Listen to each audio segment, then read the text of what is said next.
මේ ළඟ නේපාල් රෙස්ටුරන්ට් එකක් තියෙනවා. ඒකේ නම හිමාලයන් රෙස්ටුරන්ට් එක. ඒක කෑම රසයි ඇත්තරම මේ වැඩිපුරම රස නාන්.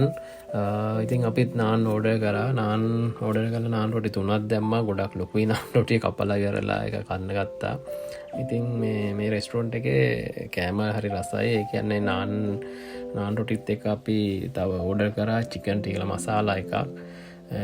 චිකන් ටික්ක මසාලා කියලා දැන් මට නම මතක ඇටියට නම් ඒක. ඉතින් ඒක රස බැලුවා ඒකත් එක්කත් මායි යාළුවයි. මේ රතු පාට තියෙන්නේ චිකන් මසාලා එක. නාන් රොටි තමයි කෑලිවලට කපලා තියෙන්නේ. ඉතින් එළියත් ගොඩක් හොඳයි ලස්සනයි ඇත්තටම.